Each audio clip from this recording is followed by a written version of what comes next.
Good evening and welcome. This is Strong and Sassy here on your superstation Joy 99.7 FM. It's so nice to be here with you on this very romantic, rainy Wednesday evening. I hope you get home soon if you're still driving. But if you're home, then thank you for choosing us again. So tonight we're talking about... Oh, by the way, my name is Animwaa Anim-Addo, and we will be doing this until 8 o'clock. So today we're talking about weight loss. Last 2 weeks we were talking about plastic surgery and the plastic surgery route when it comes to weight loss and, you know, kind of getting the banging body that you've always wanted. But today we're talking about the natural way or the non-plastic way of losing weight and getting healthy, and something that a lot of us have struggled with over the years, trying to lose weight. All the different things from Ascot to Atkins to intermittent fasting to no carbs to portion control.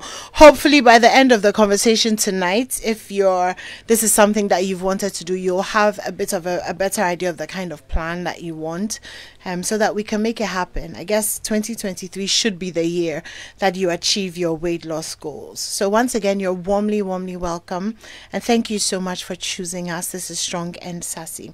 So tonight I have 3 guests who have never been on the show before. So 3 new guests, which is always exciting when we have a new squad. We have Benedicta Keswa-Addo. She's a registered dietitian.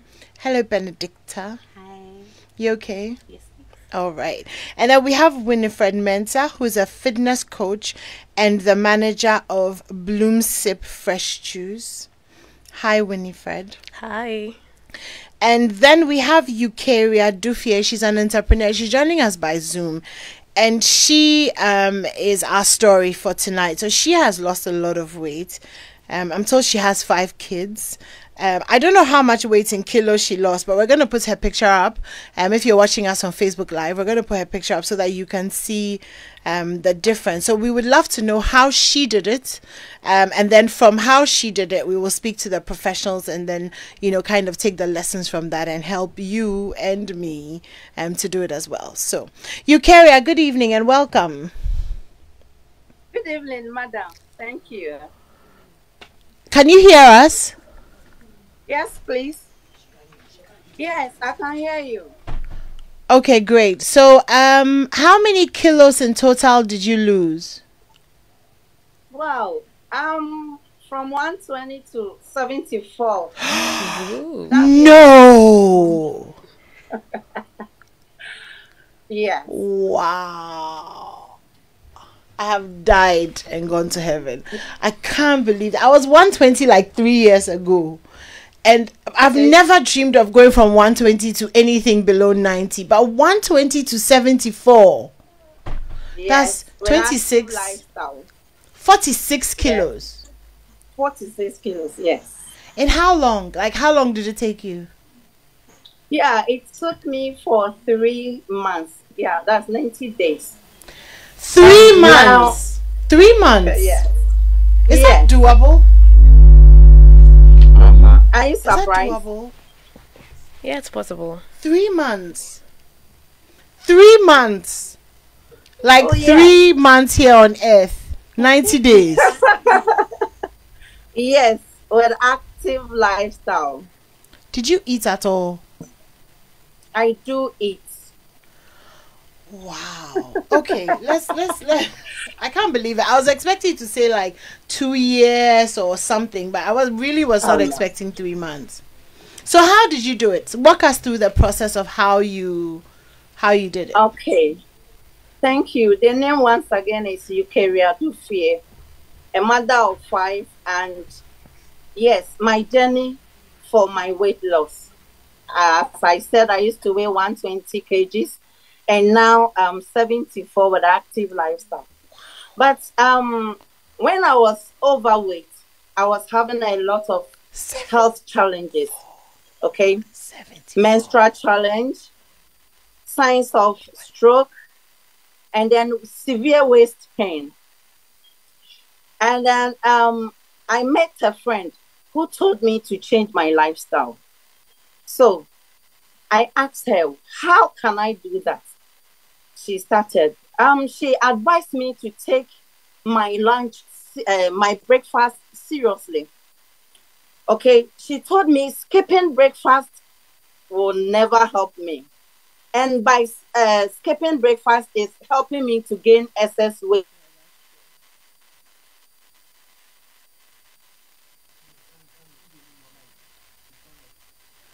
Wait, all the time. I said, wow. Okay. Sorry.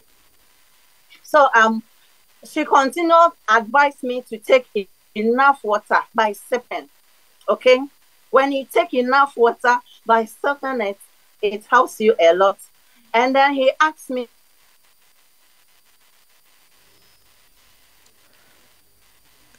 Eukarya's Zoom connection is a bit. Give my body. I'm sorry. So she told me to do these 4 things. And okay, Eukarya, 1 second. Can you run us through the 4 again? Because the connection was bad. So we got the take breakfast seriously and the sip water, but we missed the other 2. And then and then exercise. Continue exercising my body. Okay, and then giving my body rest. Okay. Yes. So breakfast, water, exercise, and rest. Yes. Okay. So what did you eat? What were the kinds of things that you ate? Okay, Eukarya's connection is not great, and we're talking to her on Zoom because she had to go to Kumasi quickly. But really interesting story. I mean, and we'll come back to her when we get the connection. But obviously, I mean, I'm coming to you, Winifred, because I cannot understand. I cannot. Like 40 something kilos in 3 months. What would it take? She's coming to you. Okay, so a lot of things go into weight loss. So her body type is one. Her lifestyle, like the diet she mentioned, she exercising and taking a lot of water also counts. And genetics also count. Okay. Yeah. Some of these are some of the things that go in play when it comes to weight loss. Okay. Because I know people who've struggled with it for years. Yeah. But I feel like if anybody who's trying to lose weight felt like I could do it in 3 months, they would. Not everyone. Yeah, I mean, like, if you could do it 3 months, I'm okay, I'm sacrificing all of this 3 months, I'm done. Yeah. But it always seems like a very long journey. So I'm really wondering what the variable is that makes it possible for some and not possible for some. So you feel like it's genetics? That could be one, and her body type as well. What do you mean by body type? There are different body types, 3 basically. So the ectomorphs, mesomorphs, and endomorphs. Oh, I saw this category thing on TikTok a few months ago. It's a relatively newish. No, it's no? in that sense, yeah. But yeah, I the guy who was talking about it was like, oh, it's a relatively new. No, it's in that sense. Okay, so tell us about that. Yes, so ectomorphs. Ectomorphs. Yes. Okay. Let me describe. So they are the kind of people that would eat and you won't see them gaining weight. I hate those people. I hate those people. But then when they tend to gain weight, they can easily lose it when they work consistently on it. I hate them even more. Oh. It's not fair. But Abeku is one of them. Oh. Yeah. So that's ectomorphs. And then there's... The endomorphs are the really big ones. They're really, let me say, fat ones. Mm-hmm. When you see them, you see that, okay, this one has a lot of fat. They come out big. Okay. And those ones find it difficult losing weight. Okay. I can relate to that. And what else about the mesomorphs are in between. Okay, so it's kind of like the ectomorphs are on one side, skinny, skinny and annoying, then the mesomorphs are in the middle, and then the endomorphs are the ones who are just fat and struggle to lose weight. I see. So how important is it to know? I mean, obviously, I feel like those who have problems would be the mesomorphs and the endomorphs. Yes. Or even more the Yes, the mesomorphs and the endo. Yeah, and then the ectomorphs when they want to gain a little flesh on the skeleton. Okay. Sorry, but yeah. No, it's fine. No, I mean, feel free. This is like a free, honest conversation, so no worries. Okay, so that for some people are really skinny. They want to gain some flesh on the body, and then they find it very difficult. Wow, that would be an amazing problem to have. I'm skinny and I'm trying to get anyways. So how important is it to know where you fit in, and how much does that like actually determine how you get the weight loss plan? Because we're always told less calories in and then exercise, and then obviously you lose weight. People make it sound very easy, like, oh, don't eat as much and exercise, you lose weight. Okay, so knowing where your body type falls, you know how good your metabolism will be. Okay. If it's very fast, if it's moderate, or very slow. But knowing that, you'd have patience working out, and you won't give up along the line. You know, okay, I am an endomorph. I need to put in a lot of work. It may take me a year or two, but then this is me. Okay, but when you're an ectomorph, and then let's say you want to gain, because most of their problems are gaining the weight. Let's not talk about them. Okay, all right. Because honestly, I mean, okay, and then the mesomorphs, they don't find it so difficult to gain or lose. Yeah. It's kind of just in between. So depending on your lifestyle, you can easily gain, easily lose. Yeah. Okay, so what is it that makes you one of these three? Like, what is it? Is it inherited? Is it your lifestyle over the years? Is it, what exactly is it that puts you in any one of these three categories? From what I know, you are born with it. So you could have siblings that so amongst my siblings, I have one that's an ectomorph. Okay. Yeah, and then so I won't say well, is it genes? Maybe. It seems to be something you come with. Yes. So once you know who you are, how you come, you just have to love what you are, love who you are, and then work with what you know. Wow. Okay. Well, I feel like we've learned something new today. So it helps if you kind of know what group you belong to, so that you don't like get upset with Eukarya, who has lost 40-something kilos in 3 months. If you've been on the journey for about maybe a year or two. But Eukarya is back on the line. Right. Okay. Eukarya, sorry. So you were telling us about the things that you did? Yes. Okay. So please go ahead. Thank you. Yes. And by doing so, I'm looking good, and I want to say a lot of people try to lose weight by using some, I'll call it concoction, lime, ginger, and those stuff. They are not healthy, and it is not good for our system. So it's all about lifestyle. Okay, when you change your lifestyle, you live longer, and it will help you get your actual weight you desire. Okay, you take your breakfast, by 2 hours you wake up.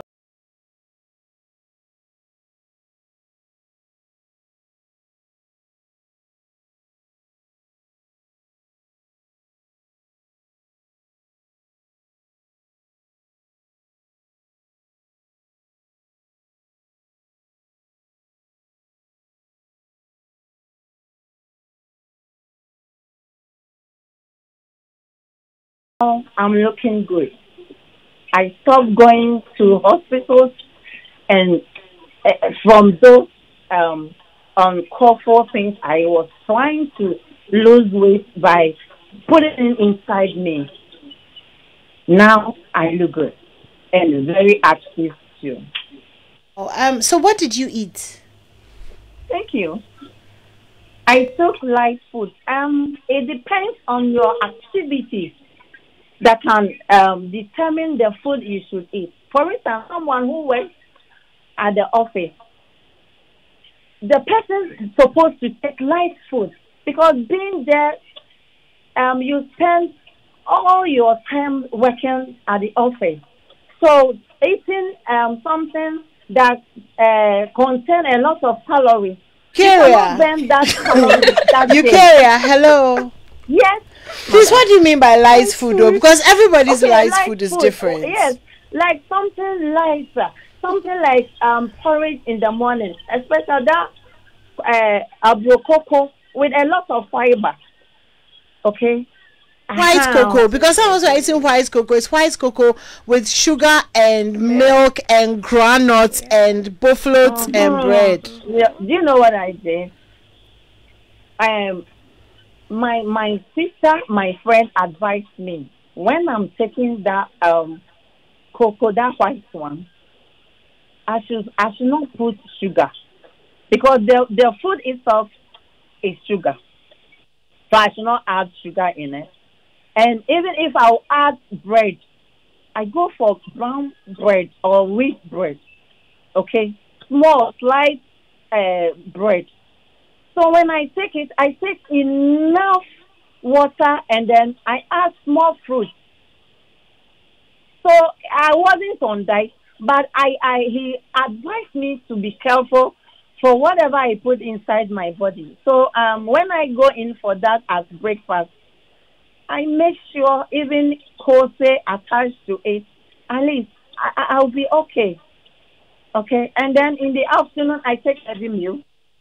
At my, if I will eat by 4 p.m. I'm supposed to finish eating like small fufu and then more soup. Okay, yes, and I do the exercise in the morning and evening, vigorous, because I getting stroke there. Now I have to be very careful. A mother of 5 and then looking like a balloon.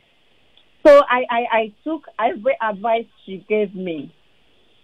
Okay? So taking some light food in the morning is better for you, especially those who are in the office. If you are running, going up and down, take healthy meals. Okay? So that you can burn it because of your activities. So people don't know what they take. Someone takes carbohydrates more at the office. How can that calories burn for you that day?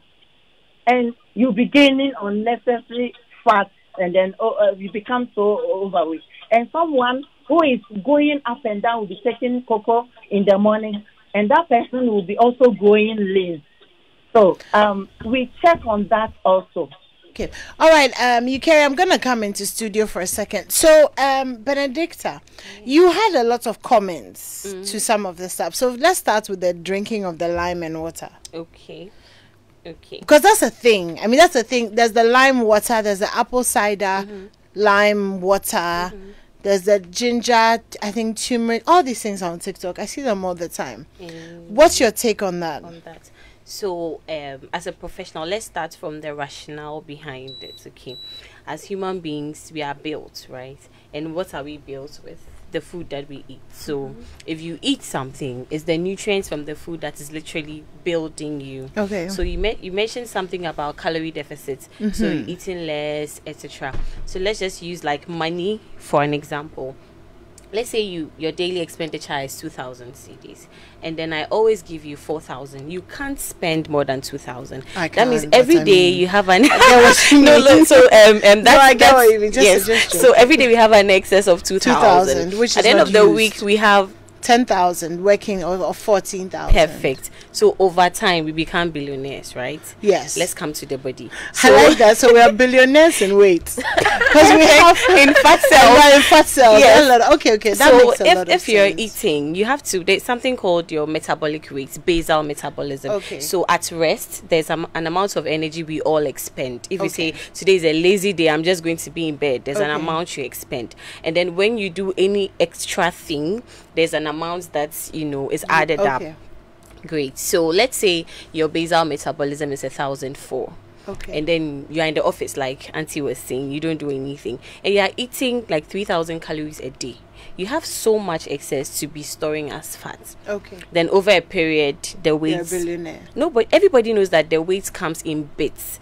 like, you know, you're size 8 and then your 8 is getting tighter, then you're 10 and the next thing you're 14.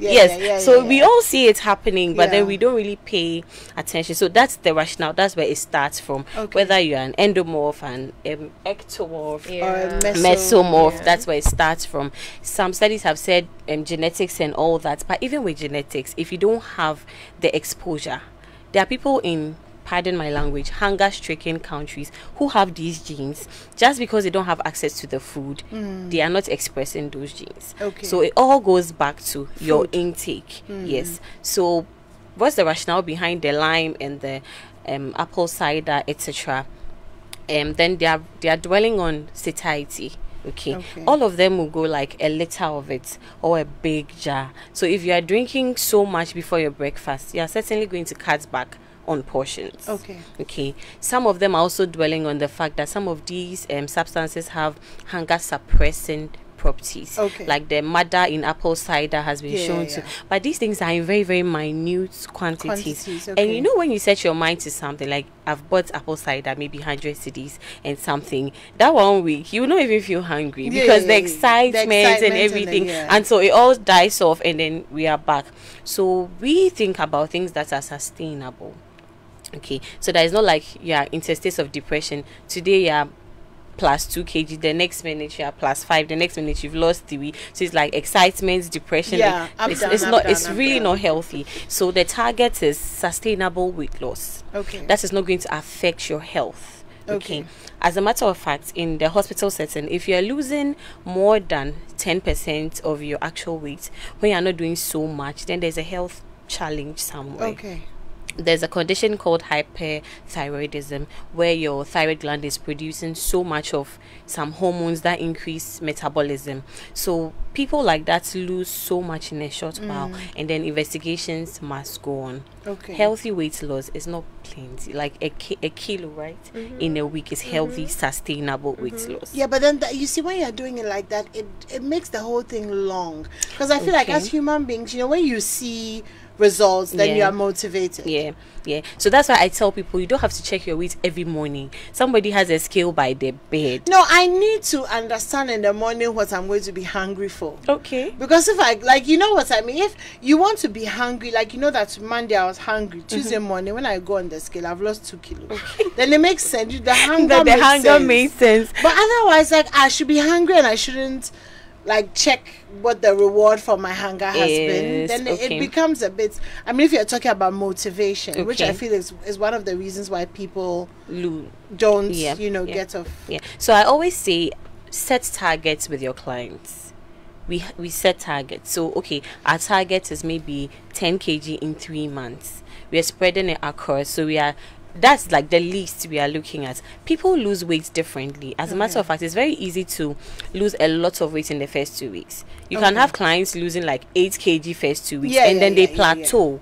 There's something called the plateau phase. In at that phase, you know, nothing is happening. Because then your body is actually resisting all the effort. So if you have a coach, because it's trying to keep you alive, it's like your body thinks something is wrong. Why are we not eating? You know, why is everything changing? What if there's hunger and your body allows you to lose all the weight? Then you'll die. Perfect. So the body too has its own adaptive mechanisms. Let's note that being healthy is not just about your weight. I think we get it wrong from that aspect. You can be slim and have so many other health.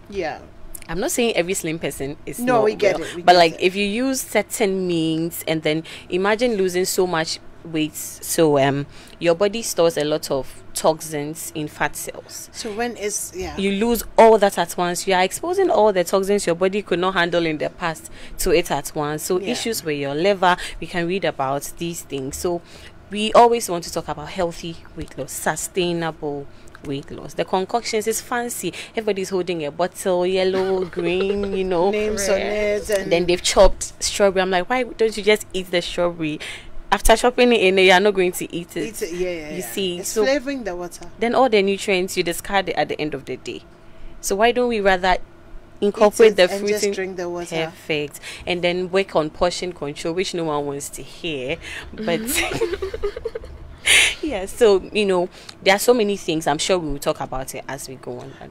So Winifred, exercise or diet? Which one is more important? Please don't tell me they're both of them. Oh, I was definitely it's not both of them. Definitely, there's one that is more. When it comes to weight loss, which one is more? Okay, so if you could focus on researchers one, have said it's 80% what you eat and 20% your activity. So okay. So more what you eat than the activity, which gives us some comfort, because the idea of exercising, it's very hectic. But that's like the cherry on top or the icing on the cake. Well, and the question is, what is exercise? You know, it's not just about wearing the trainers and all that and hitting the gym. I'm sure she'll give us a lot more insights. Even walking around the studio is activity. Okay. You know, yes. Jumping is activity. Okay, so yeah, people get these two wrong: physical activity and exercise. Some would say, oh, I woke up this morning, I cleaned my room, I've exercised, I'm fine. But no, that's just physical activity. Cleaning your room is not exercise? No, it's not. Wow. Walking Is sex about exercise? No, it's not exercise at all. No, fuck it. From like, a professional point. No, from the best of my knowledge, it's no. I don't know. Maybe there's a new study. Maybe there's a study somewhere I've not seen or something. But to me, no, it's not exercise. Oh. Yeah, you could say, oh, I went to town today. I roamed about all of Accra. Went to the markets, Accra. No, that is not exercise. That is just physical activity. So it doesn't count. It counts in fats, calorie burning. Yeah, exactly. But then exercise is supposed to be structured. Okay. It's supposed to be properly planned. You know that, okay, so for the next 3 months, I'm waking up Mondays, Wednesdays, Fridays, working out for an hour. I have a regimen to follow. That is exercise. Thank you. I mean, I'm waking up Monday, Wednesday, Friday. I'm going to Abubushi on Monday, Santana on Wednesday, Madina Market on Friday. So do you know? It's structured, right? What are you doing? What are you doing on that day? We are walking in the market. What is the goal? To finish our shopping. No. And lose weight at the same time. Killing 2 birds with a So we'll park as far as we can at the car park and then walk. Then we'll stop and buy stuff. It's like intermittent exercise. Yeah, exactly. Sometimes you're walking fast, sometimes you're walking slow. And then we won't eat whilst we are in the market. No, that is not exercise. That's just physical activity that may be vigorous. Yeah. And then there are stages of physical activity. So, like, based on how active you are, because if someone who is like, you know, those women who sell, like, they roam, they should lose all the weight. Yes, but now. they don't. Exactly. So that answers it. So physical activity, your body has already adapted and factored this into your BMR. So as in every day you're eating 2 bowls of kinky because all those things are factored in your appetite, everything. Okay. So when you want to lose weight, then you have to do something extra. So that is when our professionals come in and then they give you the structured things. But if you don't have that freedom, like those in the office again, then you have to, you know, try and then fit in some activity in between your day, which is very much appreciated. But you're not going to be building your gluteus muscles and your biceps with those ones. No. Yeah, no, you're just okay. So let's start from the beginning. So let's say. And I know, like, most of my listeners who are trying to lose weight are tired of trying to lose weight. Because most people who are trying to lose weight are tired of the trying to. So take us through the simplest way or the simplest approach. Okay. So if I came to you and I said, Benedicta, I want to lose, let's say, 20 kilos in the next 4 months.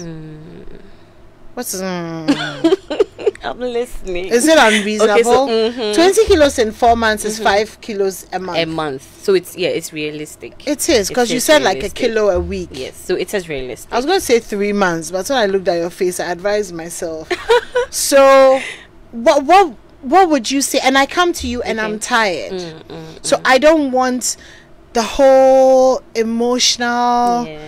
Because you know, most people who are trying to lose weight have had their emotions tied to their food, and so that's why they're doing all of that. So, like, walk me through the simplest approach. Okay, so the first thing I'm going to do is, and then I'll come to you, Winifred. Same question. All right, thank you. So I'm going to assess your readiness to change.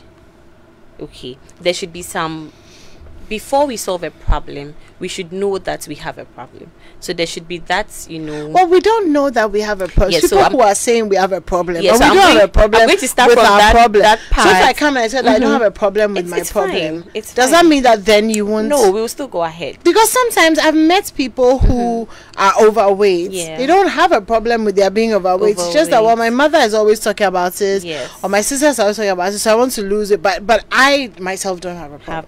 So that's when we have to help you understand that beyond, the social definition of what your weight should be like, what are the health implications? Well, what if I'm healthy, my blood pressure is perfect, Great, my but in the cholesterol is next fine? 10, 20 years, what if I die before the next 20 die years? before the next 20 I'm just saying. I mean, this is like a stubborn client. Yeah. I'll be quiet now. At this point, we are going to start with the fact that you've come. Just the fact that you walk through the door to see the dietitian means you are ready for change. At least there's some level of willingness. Okay.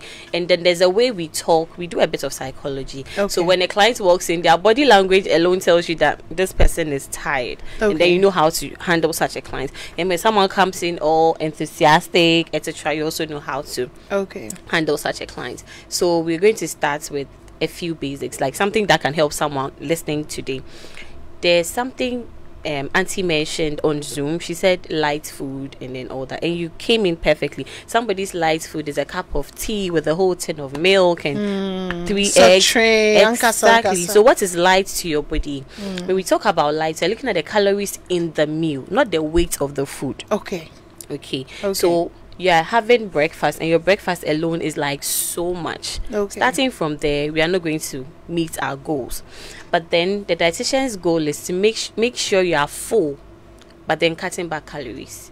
So we can have a whole plate, like a whole tray of food, and then the calorie is very little. So we don't want our clients to be hungry, not be drinking light things. No, you get it. So we look out for the bulk too. Different food groups have different calorie content. So let's say you have a gram of carbohydrates, it gives you 4 kilocalories. So if it's money, 4 cedis. A gram of protein gives you 4 kilocalories, another 4 cedis. A gram of fat gives you 9 kilocalories. The difference. A gram of alcohol gives you 7 kilocalories. So when we take your diet history and then we identify where that's why we always say those general diets don't work.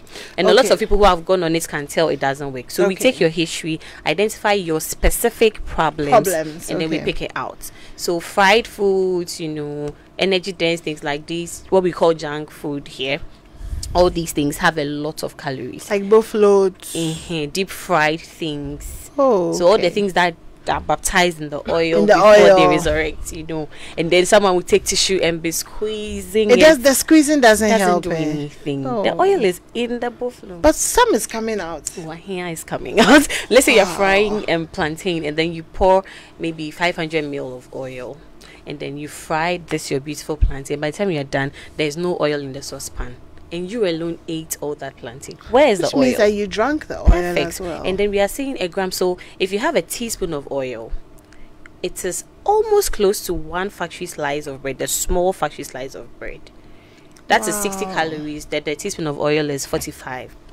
So at the back of your mind, if you are having a tablespoon of oil, which is 3 teaspoons, 45 by 3 is 120, 135. 135. And then your stew, just by looking at it, you have 4. That alone is 135 times 4. Wow. That your body is going to metabolize. You get it. So we can start from cutting back on these oils. So these are like the hidden calories. You get it. Alcohol comes in. You get it. And then there's like something we call food culture. So you're taking alcohol and has all the meat on the side, right? And you do this maybe every Friday. So you do water diets, cocoa diets, Hausa cocoa diets, oats diets, then Friday. But when you give the body excess, the body uses it. And another thing we don't know is when you give the body so much at a time, it stores all as fat. So the concept of cheat days, I don't buy into it. Yeah, I could tell from what you just said. Because if you eat healthy 6 days and there's one day where you go crazy. Well, there are some people that don't go so crazy, mind my language, but then crazy is relative. Somebody's cheat day is like a whole market day shopping. And then you're like, where is all this coming on? They say, oh, excuse me, I use the washroom, I it doesn't come out like that. Calories don't come out like that. You get Oh, No. so if we do, so if you do a cheat day and you drink poop tea, it doesn't come poop out tea, like you that. know what poop tea Yes. is like, and then you the whole night. It's pointless. As in coach, you're pooping. You're not pooping the food. It's already digested and absorbed. So for some people, when they peg themselves, it gets that bad. But then by the time you take your poop tea like 3 hours after the meal, by that time the banku has turned into something else. So it's just the waste that's coming out. So it's actually pointless to have in your mind that, okay, I'm going to eat and then drink poop tea. So some people purge. Like some people literally put their hands in their throats and vomit it all out. So they just eat for the pleasure. And it's an eating disorder when you do it for a long time. That's so, either anorexia or bulimia. I think one of Princess Diana had one of them. Yeah, that was anorexia. So this is bulimia. Like they binge and then right after they purge. And when you do it for a long time, it affects you psychologically. So that's why I always preach the fact that don't let the weight define your health. Or don't let the weight define you too much. But then it's beautiful to start with accepting that this is not good for me, and then I want to change, and then we take it a step at a time. I really like the fact that you're talking about the hidden calories. Yeah. Because I think that there are a lot of people who are watching what they are eating, but the little things are kind of like, so you know that, okay, in the morning maybe I'm eating egg whites and avocado. But you really fried the egg in some sauteing butter.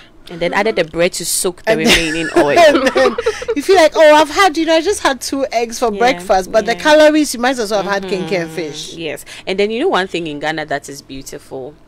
I've not had anything from morning. They are like, okay, what did you eat? Oh, I ate 1 meal. Then the person now comes to say, oh, but I had banana, like 5 fingers.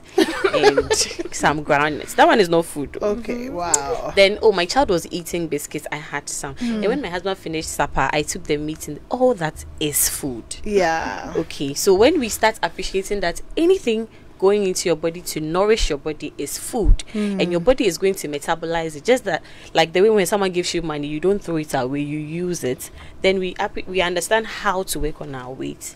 I remember when a few years ago I was trying to lose weight, and I read somewhere that when you clear the dinner table before, so you know you clear the dinner table and they are going to wash the dishes and stuff. When you clear the dinner table and the food is on the table waiting to be washed, then you start saying, oh, you didn't eat all your meat. Then you'll be picking.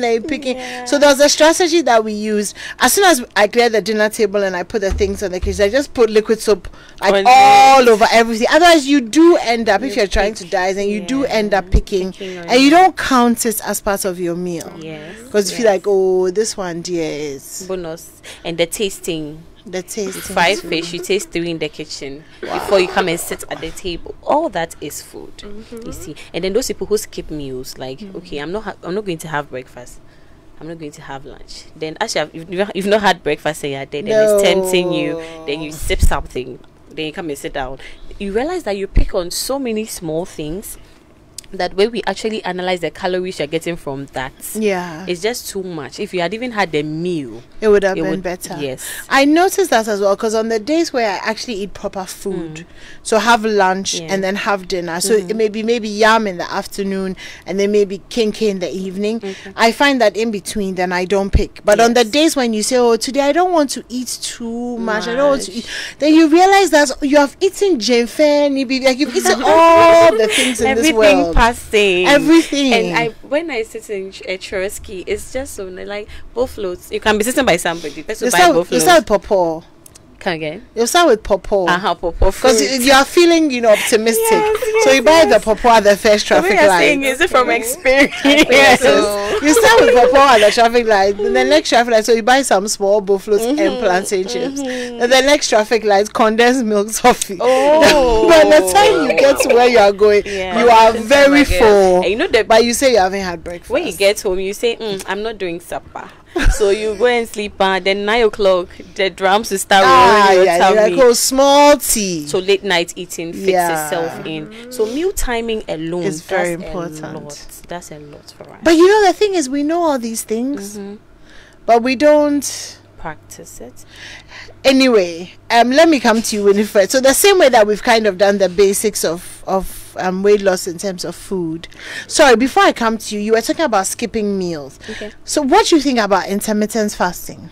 Okay, so again, we work with evidence-based practice. So intermittent fasting does work for some group of people. Okay. There's some people who have certain food cultures that may need such extremes, but then it's not something I'll recommend for everyone. You feel like it's extreme? I think it's extreme. Okay. And then two, because as you're waiting for the clock to tick, you're thinking about food. Let's say you're doing 6 hours. You're thinking about the food you've cooked for the whole 6 hours. So the moment it's time to eat, you end up... You just, yeah.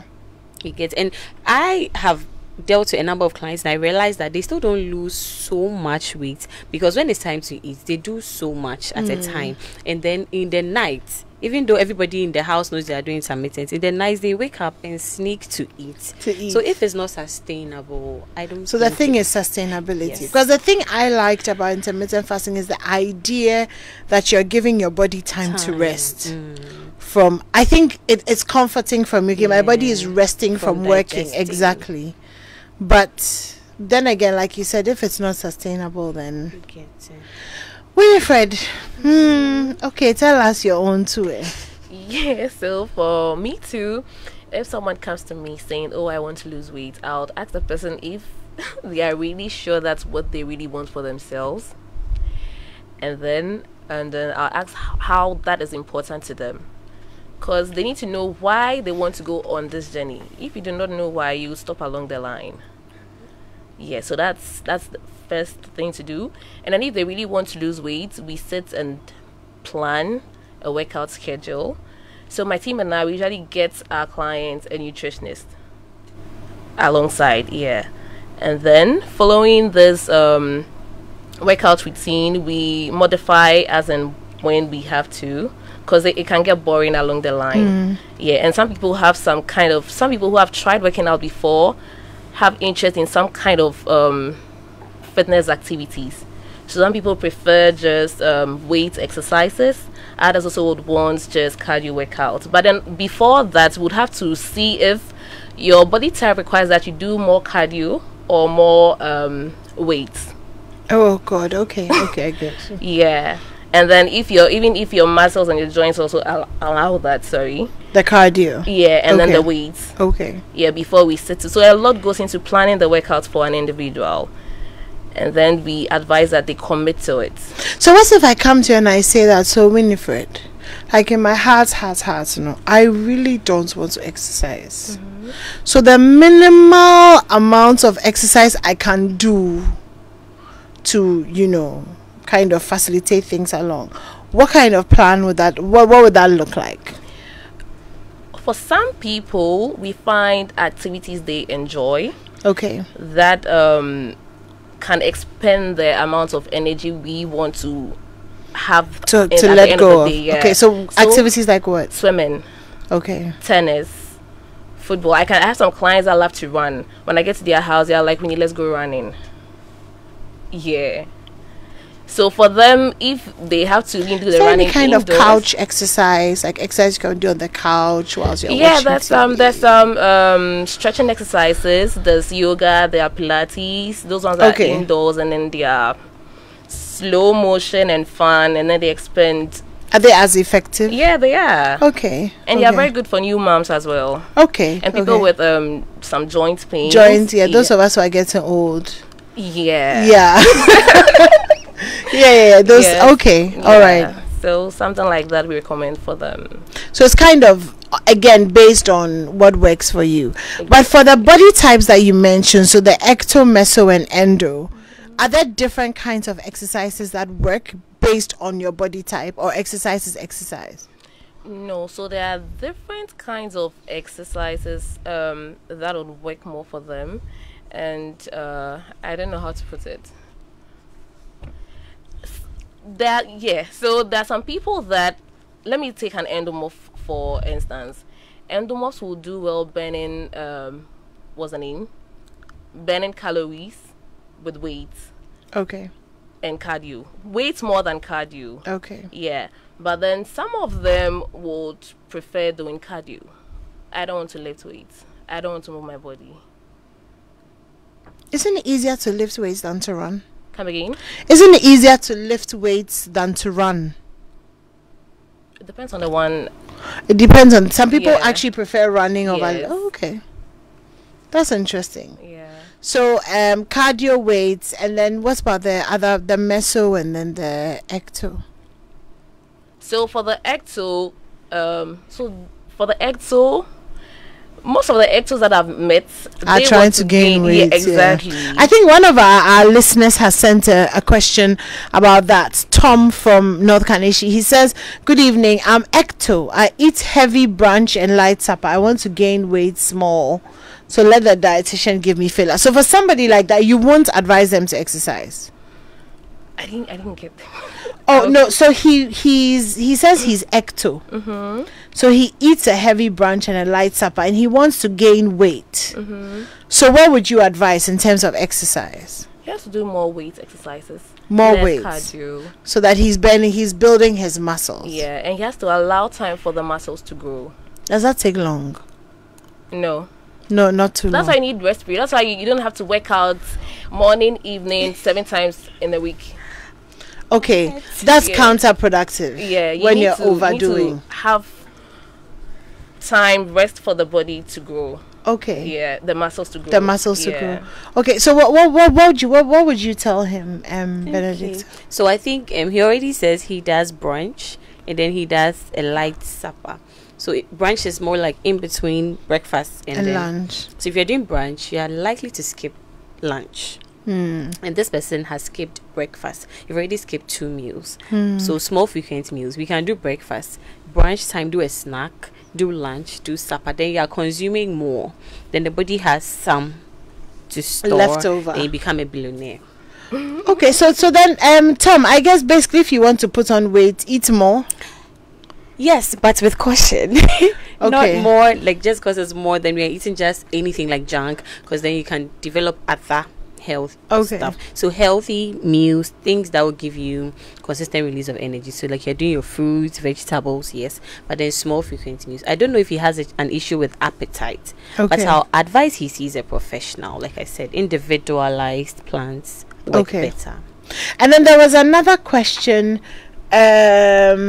about, I think it was from Nick, right? He says you people should talk about losing pot belly, so belly fat. Benedicta, what do we do? Belly fat, the beer stomach. So when you have that, recently I learned something else. You know, we learn every day that some people have what we call the fatty liver disease. So their pot belly in quotes is because they have an internal thing going on. So start with going to the hospital, get some scans done. Let's find out what you are carrying. Maybe it's a baby. Like, I don't understand you. Oh no, but I'll give the general tips. Now trying coming to do scan. Like, don't worry, I'll still give the general tips. But if you can afford, because sometimes there are so many things going on in your tummy. There's not everybody's shiny belly that is just fat. So just find out what exactly we have in there. Then we start from there. Late night eating is one of the best friends for pot belly. So so late night is from what time? Ideally, what time should you shut down? Again, so there's no specific time to shut down, but let's say you are doing 5 between meals. So you are doing an 8, you are doing a 12-1, you're doing a 5-6. That means you've done your main meal of the day 5-6. If you're hungry again, you can eat little things like fruits, veggies, soups, etc. But not the case where you're eating like fufu 12 a.m. Then that really is late nights, the energy quantity. Or you're doing like kele willy. And I don't know why all cake and ice cream, custard. We can't do those things later. Answered. Wow. Because they're energy dense. And getting towards the night, your metabolic rate begins to slow down. It's like you're parking a car. So it's better to eat ice cream in the morning. I wouldn't say it's better. It's better to fit ice cream in your healthy regimen. So ice cream is supposed to be a treat. It's a once in a while thing. It's a main meal for some people. Yes, but it's supposed to be a treat. So then we want to learn, okay, maybe when I go for a party, when I go out, when I'm having time with my kids, so that it's not like you have a whole bucket of ice cream in your fridge and then when you go out again, ice cream is on the menu, you see. Okay, so late nights, fruits, excessive alcohol consumption also gives the pot belly. Okay. And then the late night eating, like you said. Wow. That's a lot. So if you eat late at night and then you exercise, does that kind of cancel it out? I'll give that to Winnie. Winnie, I mean, when you eat late at night and then you exercise. exercise when? The following morning? No, as soon as you finish eating. Okay, so that is why our clients, that's why we work alongside dietitians with our clients. Okay, so that you know. So the question has come back to me again. So yeah. So you can't take one and leave the other. Yeah. So I'll say again, when you get into the night, your metabolic rate has already slowed down.